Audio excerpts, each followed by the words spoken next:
रमा अपने बेटे चंदन के साथ चतरपुर गांव में रहती थी। चंदन एक खूबसूरत नौजवान था। गांव की सारी लड़कियां उसे बहुत पसंद करती थी।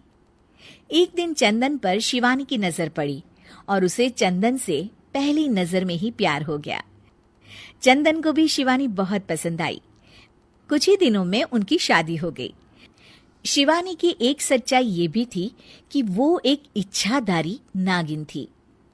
रमा को चंदन की ये बात पसंद नहीं आई कि उसने अपनी मर्जी से शादी की, इसलिए रमा शिवानी को पसंद नहीं करती थी। बहू, मैं सत्संग में जा रही हूँ, तो घर का सारा काम संभाल लेगी ना? जी सासू माँ, आप चिंता मत कीजिए, आप आराम से सत्संग में जाइए, मैं घर का सारा काम कर लूंगी। हाँ तो ठीक है, सारे काम निपटा लेना। बर्तन धो देना, कपड़े भी पड़े हैं वो भी सुखा देना, और घर में फिनाइल वाले पोछे से सफाई भी कर देना। और ये देख, ये बाजार से सामान की लिस्ट लिखी है, उसे भी ले आना। हाय, शिवानी मन ही मन बोलती है, इतना सारा काम, बाप रे, बहुओं को क्या ये सारे काम करने पड़ते हैं। रमा सत्संग के लिए चली जाती है। शिवानी झाड़ू लेकर आती है और फिर सोचने लगती है, अब जब बहू बनी हूं तो इंसानों की तरह ही मुझे सारी जिम्मेदारियां निभानी चाहिए। पहले मार्केट जाकर सामान ले आती हूँ, फिर घर का काम कर लूंगी।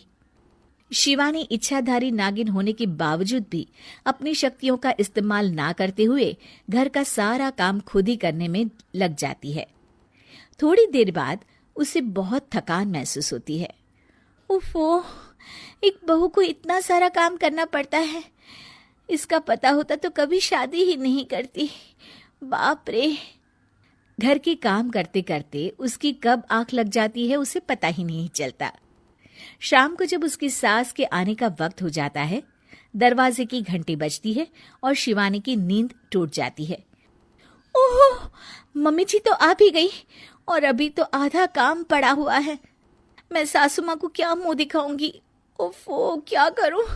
एक काम करती हूँ, अपनी शक्तियों का इस्तेमाल कर ही लेती हूँ। शिवानी घर का सारा काम अपनी जादुई शक्तियों से खत्म कर लेती है और फिर दरवाजा खोलती है। अरे बहू, तुझे इतना वक्त क्यों लगा दरवाजा खोलने में? माफ कीजिएगा सासू माँ, मैं सो गई थी।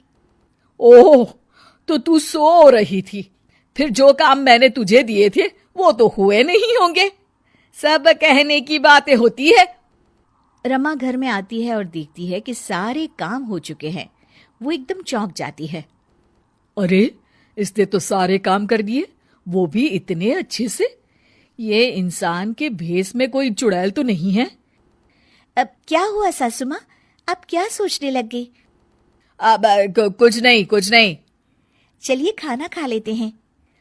अगले दिन शिवानी रसोई में काम कर रही होती है, तभी वहां उसकी सास आ जाती है। बहू, आज ना मेरी कुछ सहेलियां आने वाली है, तुम कुछ अच्छा सा बना देना उनके लिए खाने में। जी मम्मी जी। रमा के जाने के बाद शिवानी अपनी जादुई शक्ति से सारा काम कर देती है। शाम को रमा की सारी सहेलियां आती हैं। अरे रमा, अपनी बहू से तो मिलवा। रमा शिवानी को बुलाती है। शिवानी बहुत ही सुंदर थी। रमा की सारी सहेलियां उसे देखकर चौंक जाती हैं।